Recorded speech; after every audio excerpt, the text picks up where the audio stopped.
Bismillahirrahmanirrahim. Assalamualaikum warahmatullahi wabarakatuh. Sahabat-sahabat Sinyal Islam Indonesia, kita kembali lagi bersama kajian adab kita dengan berpegang kepada kitab Tazkiratus Sami'ul Mutakallim karya Ibnu Jama'ah dan menyambung bahasan sebelumnya ya Ustadz ya. Iya. Dan tentunya saya bersama Ustadz Fadil Al-Maki. Iya. Kita menyambung bahasan sebelumnya Ustadz tentang tentang adab saat belajar, membaca dan yang berkaitan dengan guru serta temannya. Serta teman di halakahnya. Total ada 13 adab di pasal ini dan sebelumnya kita sudah membahas 7 pasal Ustaz. Iya. Jadi sekarang kita akan melanjutkan mulai dari adab ke-8. Saya bacakan dulu Ustaz ya, isi dari kitabnya. Adab ke-8, hendaknya ia bersikap penuh adab terhadap hadirin yang menghadiri majelis guru, karena sesungguhnya ia telah beradab terhadapnya dan menghormati majelisnya, yang mana mereka adalah sahabat gurunya. Maka hendaknya ia bersikap sopan terhadap sahabat-sahabatnya dan menghormati yang lebih tua dari mereka dan teman-teman dekatnya. Dan janganlah ia duduk di tengah-tengah majelis dan jangan pula di depan seseorang kecuali karena darurat, sebagaimana di dalam majelis ahli hadis. Dan janganlah ia memisahkan antara dua orang yang duduk, dan jangan pula duduk di antara dua teman kecuali dengan izin keduanya dan tidak di atas orang yang lebih utama darinya. Baik. Jazakumullah khair Fiari. Bismillahirrahmanirrahim. Assalamualaikum warahmatullahi wabarakatuh. Waalaikumsalam warahmatullahi wabarakatuh. Alhamdulillahi rabbil alamin. Wassalatu wassalamu ala nabiyyina wa sayyidina Muhammad sallallahu alaihi wasallam wa ala alihi wa ashabihi ajma'in, amma ba'du. Rabbi syrah li sadri wa yassir li amri wa hlul 'uqdatam min lisani yafqahu qawli. Allahumma inna nas'aluka 'ilman nafi'an wa fahman wasi'an wa rizqan wasi'an halalan thayyiban wa 'amalan taqabbala. Ferry serta sahabat kami pecinta Sinyal Islam Indonesia yang dirahmati Allah, di adab ke-8 ini mengajarkan kita bagaimana beradab di dalam majelis dan ketika majelis sedang berlangsung. Kalau di bab ke-7, bagaimana ketika kita masuk ke majelis, kita memberikan salam kepada syekh kalau memang belum dimulai pelajaran, dan kalau telah dimulai pelajaran kita berikan salam seperti anggukan saja kepada syekh, karena beberapa ulama tidak menyukai majelis sedang berlangsung ada orang datang assalamualaikum syekh lagi fokus ngajar, waalaikumsalam, mengganggu. Jadi cukup sekedar memberi isyarat saja, dan kalaupun syekh tidak membalas tak mengapa, yang penting syekh sudah tahu kalau dia sudah datang di majelis. Sekarang bagaimana cara duduknya? Bagaimana adab dia di dalam majelis tersebut? Masya Allah. Jadi adab diajarkan ketika sebelum dia datang dan ketika dia baru sampai ke majelis, kemudian setelah dia duduk di majelis. Tadi di sini Ferry diajarkan adab terhadap teman-teman kita. Teman-teman satu majelis, Masya Allah. Jadi ini satu adab yang bukan cuma adab, tapi kenikmatan dunia juga. Dikatakan oleh salah seorang ulama, ma baqiya min ladzati dunya illa salasah. Tidak ada lagi sisa kenikmatan dunia ini kecuali 3. 1, salatul lail, salat malam. 2, salatul jamaah. Yang ketiga, liqaul ikhwan, bertemu kita dengan saudara-saudara kita. Jadi kayak antum dengan Ozi, dengan teman-teman yang lain pernah bermajelis sama ana, sama beberapa masyayikh di Salaman, pernah juga punya teman yang berguru ke Ustadz Elfandi. Itu merupakan satu kenikmatan. Bisa duduk bareng sama mereka, seru kayaknya. Duduk. Iya, Seru duduk. Ini kenikmatan yang nggak Allah berikan kecuali orang-orang yang sungguh-sungguh untuk menuntut ilmu. Jadi kita masuk dalam bab ini, kita bahas dulu bagaimana kasih sayang Allah kepada sebagian hambanya untuk bisa nuntut ilmu dan bisa punya teman-teman yang bisa satu visi. Nantinya Ferry, Ya Ustaz. orang-orang yang seperti ini akan mendapat naungan di hari kiamat. Yauma la dzilla illa dzilluh. Amin ya Allah. Ketika bertemu mereka ngapain? Karena Allah, karena nuntut ilmu agama. Ketika berpisah pun, sudah selesai majelisnya karena Allah. Inilah maksudnya bertemu karena Allah. Tapi teman-teman antum yang dulu belajar tentang nikah semua kayaknya dulu enggak antum. Ada serangan tidak terduga. Iya, kebanyakan tuh begitu kan. Khairan insyaallah. Baik. Kemudian bagaimana kita duduk dengan sahabat-sahabat kita? Bagaimana kita menghormati teman-teman kita? Ada keunikan di sini Ferry. Dan Anda melihat langsung prakteknya ketika di Mekah. Apa itu Ustaz? Jangan duduk di tengah majelis. Jadi kalau majelisnya lingkaran, jangan ada yang duduk di tengah. Ya. Dan juga jangan ada yang duduk di depan. Duduk di depan tuh maksudnya? Maksudnya begini. Mudah-mudahan kelihatan ya. Ini kita bilang satu kelompok murid-murid duduk di sini. Dan di depan syekh. Jarak dari murid ke syekh ini ada beberapa meter kira-kira. Kemudian di majelis hadis waktu Anda belajar ke Syekh Muhammad Ismail Zain, kami duduk semuanya, ramai nih, ada puluhan duduk. Nanti ada 2-3 orang, biasa 3 orang duduk di depan kami. Dan kemudian Syekh di depan. Berarti dia di tengah-tengah kami. Namun jaraknya itu lebih dekat ke Syekh. Misalnya ini kelompok tulab semuanya penuntut ilmu, ini Syekh. Nanti antara murid dengan syekh ada jarak, mungkin jaraknya itu bisa kita bilang 10 meter atau jarak ya 10 meter kira-kira begitulah, jarak 10 meter. Nanti 3 meter di depan syekh ada 3 orang duduk. Ngapain mereka? Baca kitab. Baca kitab hadis. Mereka muqri namanya. Nah, jadi muqri ini duduknya enggak bareng sama yang lain. Mereka duduk di depan syekh. Kenapa mereka duduknya dekat dengan syekh? Biar suara mereka terdengar oleh syekh. Sehingga coba tadi antum lihat, wala yajlisu wastal halaqah wala qaddama ahadin illa li daruratin kama fi majalisil tahdits. Janganlah duduk di tengah-tengah majelis dan jangan pula di depan seseorang kecuali karena darurat. Darurat maksudnya sebagaimana di dalam majelis hadis. Biar syekh mendengar, lebih mudah mendengar. Karena kalau misalnya ini banyak banget, Fer. Ini banyak banget. Dan jarak syekh dengan murid lumayan jauh. Bisa sampai 10 meter, bisa sampai 8 meter. Menurut Anda dulu sepertinya 8 sampai 10 meter kan? Iya, 8 sampai 10 meter. Nah, ini kan nggak kedengaran yang baca di sini. Nah, maka ada 3 orang. Walaupun kedengaran yang mana? Iya, maka ada 3 orang. Semua. Demikian juga ketika belajar ke Syekh Tariq Sardar Al-Marhum, beliau sudah meninggal rahimahullah. Jadi kami duduk ramai nih, ramai duduk. Nanti di depan kami ada beberapa orang yang duduknya mereka, tapi ramai banyak. Ada sampai belasan orang lah mereka itu kan. Namun yang baca juga nggak semua, 1-2 orang, dan yang baca itu duduknya paling dekat dengan syekh. Mungkin di depan syekh kira-kira jarak 3-4 meter atau 2-3 meter. Mereka lebih dekat dengan syekh. Kecuali di majelis hadis. Naam. Sehingga kalau misalnya antum Ferin dipanggil oleh Ustaz Alfandi atau Ustaz yang lain, antum belajar dan beliau nulis buku, misalnya buku beliau minta antum baca, nah antum boleh duduk di depan teman-teman antum, tapi yang lainnya di belakang, jangan di depan, di dalam kelompok mereka gitu. Antum duduk di depan, antum baca, nanti Syekh menjelaskan. Boleh 1, boleh 3 orang, ganjil lebih baik. Nah, lanjut kemudian. Janganlah yang memisahkan antara 2 orang yang duduk, jangan pula duduk di antara 2 teman kecuali dengan izin kedua. Anda duduk di sini, tiba-tiba antum datang, minggir. Nah, itu yang nggak boleh. Jangan duduk di antara 2 teman kecuali izin dari keduanya. Nah, kemudian dan juga tidak di atas orang yang lebih utama darinya. Ya, kalau bisa ketika kita duduk ada orang yang lebih utama dari kita di depan, kita jangan menengsek ke depan dia gitu. Nah, karena mungkin Syekh mengizinkan dia di depan dikarenakan ada kelebihan ya pada dirinya, apakah dia murid lebih senior ataupun memang dia itu baca kitabnya lebih fasih, lebih bagus. Khawatir nanti ketika Syekh menyuruh dia baca, dia siap, dia standby aja untuk baca. Nah, itu biasanya di depan. Yang di depan kita jangan langsung menengsek ke depan kecuali kalau memang ada pengizinan untuk duduk seperti itu. Zat, di sini dikatakan tadi kan jangan duduk di antara 2 teman kecuali dengan izin keduanya. Selanjutnya, dan tidak di atas orang yang lebih utama darinya. Kenapa ditulis di atas, Ustaz, bukan di depan? Bukan di depan, ini fauqa maksudnya di atas. Maksudnya di sini kalau misalnya ada orang yang kita lihat dia lebih alim, lebih soleh, jangan duduk. Kalau dia di alas lantai begini, kita jangan duduk di atas kursi. Kalau bisa, kita duduknya bareng sama dia di atas lantai juga.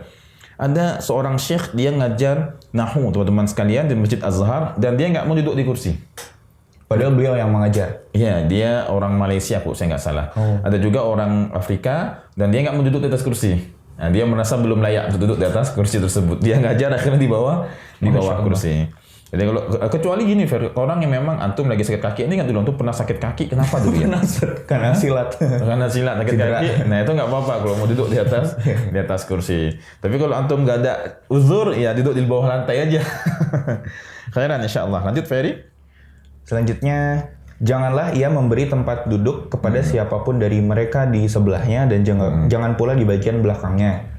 Hendaknya ia menjaga dan mempertahankan posisi tersebut ketika penjelasan guru sedang berlangsung. Iya, di situ maksudnya agak sedikit agak sedikit pelit dalam hal jangan ithar istilahnya Ferry. Al-ithar itu kan qurbi makruh. Makruh, al-itharu fil qurbi makruhun. Jadi mentang-mentang ada teman datang, kemudian kita kasih, udah nggak apa-apa di sini aja di depan saya, jangan. Karena di Masjidil Haram sendiri Ferry, musim-musim liburan kami ikut kajian Syekh Maki, dan itu majelisnya ba'da salat subuh. Sebelum azan subuh itu tas sudah berjejer semuanya di tempat duduk. Udah berjejer, tas-tas, itu udah ada pemilik tempat duduk tersebut. Itu saf pertama semuanya. Saf pertama semuanya. Jadi mereka nggak akan kasih tempat mereka. Iya. Mereka udah datang sebelum sholat subuh. Mereka tahajud dulu di Masjidil Haram. Akhirnya Anda besok kalau mau datang harus lebih cepat lagi datangnya. Datang taruh tas itu nggak ada yang ganggu dah tuh. Udah aman itu. Itulah orang-orang yang pengejar ilmu ya, penuntut ilmu, dan mereka duduknya di depan. Naam, lanjut. Ngomong-ngomong sahabat-sahabat, tadi kaidah yang kami sebutkan al-ithar fil qurbi makruh itu mendekatkan diri dalam perkara yang mendekatkan Allah. Makruh ya, mendahulukan orang lain. Oh ya, mendahulukan orang lain. Ithar itu ini ada dalam kitab Qawaid Fiqhiyah. Ditulis oleh Syekh Abdullah Al-Lahdi. Beliau meringkas kitab yang disusun oleh Imam Suyuti. Nama kitabnya Ashbah wa Nadzair. Diringkas lagi oleh Syekh Abdullah Al-Lahdi, kakek guru saya. Salah satu kaidahnya al-itharu fil qurbi makruhun. Al-ithar mendahulukan orang lain dalam hal kebaikan, taat, qurbi itu takarub pada Allah, makruh. Misalnya ada orang yang kita anjurkan ke dia untuk mengisi saf kosong di depan. Jangan, kita duluan ke depan. Kalau bisa kita bisa rebutan. Iya, Masya Allah. Dengan adab tentunya ya. Iya. Sama ketika kita duduk di majelis ilmu juga, yang di depan itu yang paling utama. Jangan biarkan orang masuk ke depan. Malu ntar dipukul sama preman halakah. Nggak ada preman halakah di masjid. Nah, lanjut. Jadi seperti itu penjelasannya. Nah, selanjutnya, dan janganlah ia duduk bersandar kepada teman yang di sampingnya, sama kayak ini bersandar, atau duduk bersila sambil berkacak pinggang, atau pulang lebih dulu dari taklim. Masya Allah. Atau pulang lebih dulu dari taklim tanpa sebelum selesai majelis. Yang khawatirnya kenapa Ferry? Nggak dapat doa tutup majelis. Oke. Bahkan beberapa masyayikh itu menutup majelis dengan doa tambahan. Sebelum dia tutup, sebelum bubar kita doa dulu. Allahumma. Apa faedahnya nutup majelis dengan memperbanyak doa di akhirnya? Apakah itu bid'ah? Tidak. Supaya selesai sampai akhir. Bukan, tapi di sini memanfaatkan beberapa kelebihan dalam majelis. Orang bilang gitu, jangan, udah tutup aja subhanakallahumma. Malaikat masih ada. Kan ditemani oleh malaikat kan? Iya, kalau malaikat sayap-sayap mengaminkan, alhamdulillah kan. Jadi enggak bid'ah. Kita lihat dalil yang lain. Malaikat masih ada ya. Alhamdulillah. Makanya beberapa ulama sebelum tutup majelis mereka doa dulu semuanya, selesai subhanakallahumma baru bubar. Kalau kita nggak ikut sampai selesai, nggak dapat doa tutup majelis nantinya, doa di ujung. Tentunya kurang adab juga Ustaz. Ya, langsung pulang. Mana sih pulang? Masya Allah. Kalau di majelis Said Abbas almarhum dulunya, setiap malam Sabtu ada majelis di Mekah beliau. Selesai majelis itu beliau kasih makan semua yang hadir. Makanya nasi mandi. Nasi mandi, nasi ala Arab pakai daging tuh. Makan semuanya, pakai nampan semuanya, nampan. Setiap pekan itu. Di malam Sabtu, Masya Allah. Pasti nggak ada yang pulang duluan itu. Khairan insya Allah. Lanjut Beli. Hendaknya ia tidak berbincang-bincang pada saat taklim gurunya atau taklim lainnya yang sedang berlangsung dengan sesuatu yang tidak ada hubungannya dengan materi taklim atau dengan sesuatu yang memotong pembahasan. Wah, itu kalau masuk majelis Syekh Saifur Rahman, guru kami, ngobrol dikit aja itu marahnya luar biasa. Ada kakek guru ana lupa siapa nama beliau guru dari guru kami. Ketika beliau, Masya Allah, kebiasaan beliau itu 3 hari sekali khatam Quran. 3 hari sekali khatam Al-Quran. Dan di hari seminggu itu 2 kali khatam. Hari Jumat beliau membaca Dalail Khairat. Dalail Khairat yang isinya salawat kepada Rasulullah. Kalau ada talib yang macam-macam sebelumnya, itu nampak sama beliau. Dibuka kasyaf oleh Allah. Masya Allah. Jadi beliau bilang, ini ngapain aja semalam? Nggak belajar gini-gini. Itu marahnya luar biasa itu. Ngapain aja semalam? Luar biasa itu. Mengerikan. Salah satu kelebihan beliau itu Allah beri keberkahan. Kita Syekh Malian cerita, kami belajar Sahih Muslim kepada beliau, kami baca syarahnya oleh Imam Nawawi, dan itu waktu 45 menit terasa kayak lama banget 3 jam. Jadi nggak kerasa dilipat waktunya. Itu namanya keberkahan waktu. Ada lagi satu syekh lagi. Maksudnya ini kedua syekh ini memiliki beberapa adab yang keras ketika belajar hadis. Satu syekh lagi, beliau masih hidup sampai sekarang, Syekh Ataullah namanya. Beliau sekarang ngajar di Madrasah Zakaria Afrika Selatan. Singkat cerita, Syekh Abdullah ini kalau orang ngantuk di majelis hadis tak masalah bagi beliau. Orang tidur tak masalah. Barangkali malam belajar. Barangkali capean ataupun pas lagi ngantuk gitu mimpi ketemu Rasulullah sallallahu alaihi Masya wasallam. Allah. Tapi kalau berbicara di kelas beliau, ngamuknya luar biasa itu. Kalian berbicara di depan hadis Nabi, ini kalam Nabi, kalian keluarkan kalam kalian, nah itu marahnya luar biasa beliau. Kalau ada yang nggak faham, beliau tak masalah. Bisa beliau bilang belajar terus, murojaah lagi. Tapi kalau ada yang berbicara ketika belajar, ngamuk luar biasa.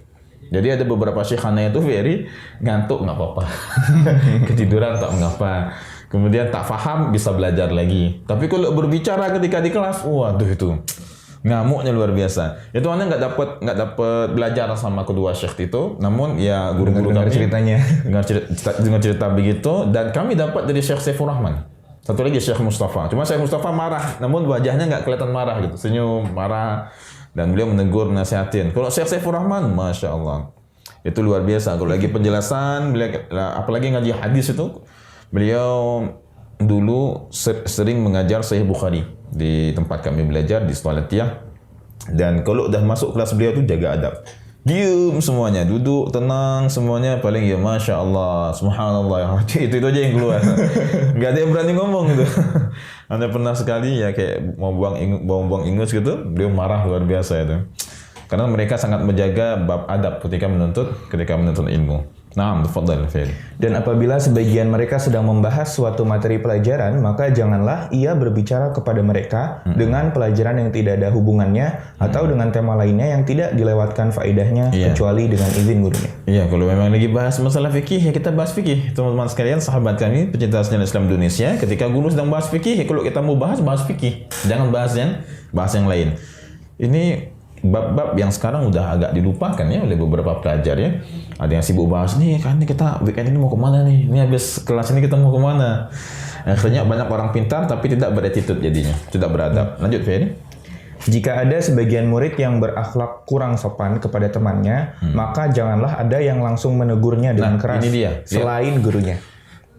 Syekh Said Ayub dulu pernah marah ke teman ana karena ada teman yang salah baca, teman ini perbaikin. Nah, teman anda Di hadapan syekhnya. teman anda baca rafa, dia bacanya mansub, harakat akhirnya dhammah, malah dibacanya fathah sama dia. Syekh Ayub marah sekali. Sampai Syekh Said Ayub bilang, apa guna Syekh di depan sini kalau misalnya kalian yang perbaiki? Itu marahnya luar biasa Syekh. Jadi biar itu urusan Syekh aja, jangan kita yang. Tapi ada beberapa Ferry yang itu amanah Syekh malah yang ribut teman sekelas.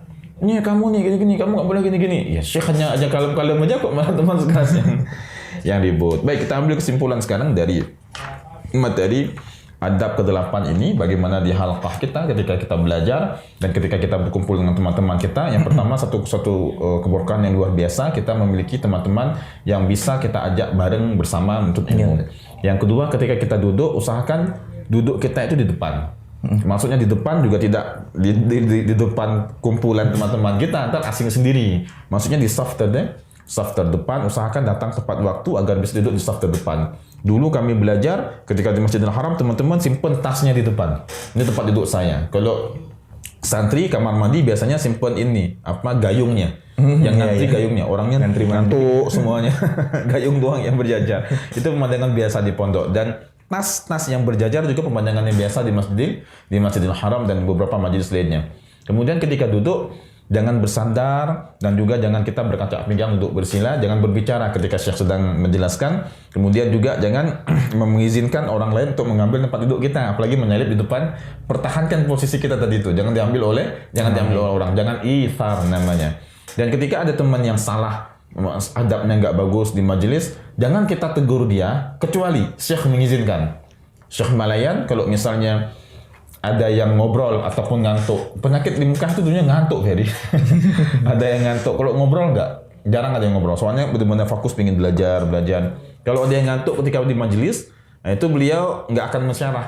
Baca aja terus tanpa syarah. Begitu Syekh nggak mensyarah terlalu panjang, kami langsung cari semuanya. Siapa yang tidur.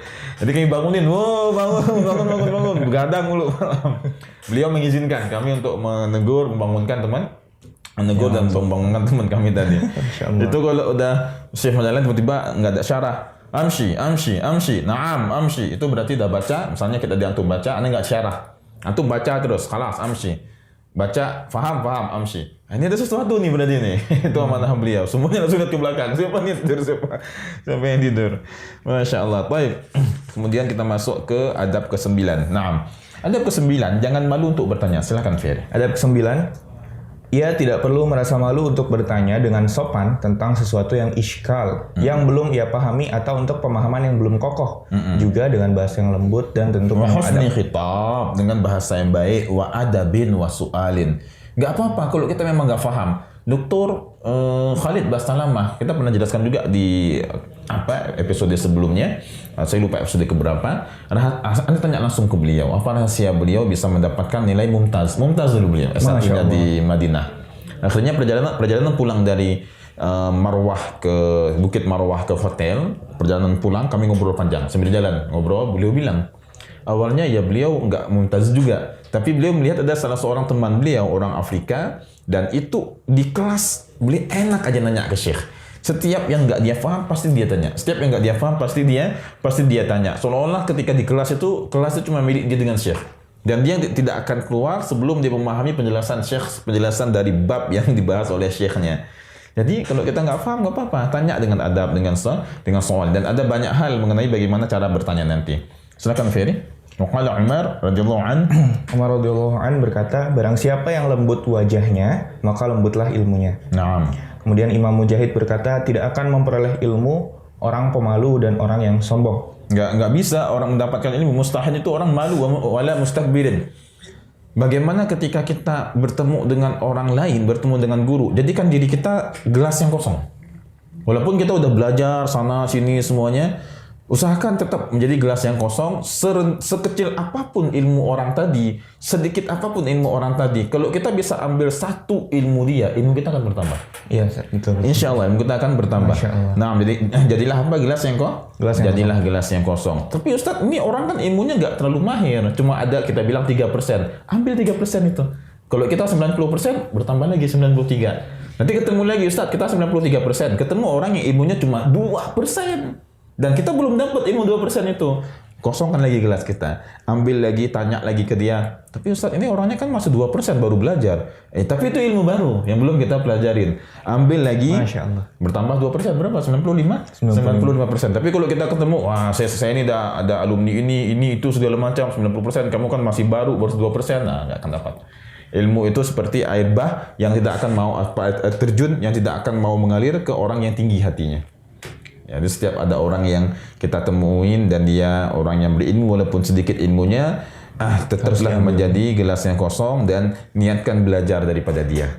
Demikian Ferry, insyaallah bab ke-9 ini akan kita bahas di episode selanjutnya. Mudah-mudahan menjadi faedah untuk kita. Amin insyaallah. Ini juga rahasia Ibnu Abbas radhiyallahu an ketika beliau menuntut ilmu, yakni banyak bertanya. Tafadhal Ferry. Insyaallah akan kita sambung sahabat-sahabat Sinyal Islam Indonesia pada kesempatan selanjutnya ya, masih dalam adab dalam majelis ya terhadap teman dan guru. Kita akan melanjutkan bahasan adab ke-9 dan juga adab-adab selanjutnya. Terima kasih banyak. Assalamualaikum warahmatullahi wabarakatuh.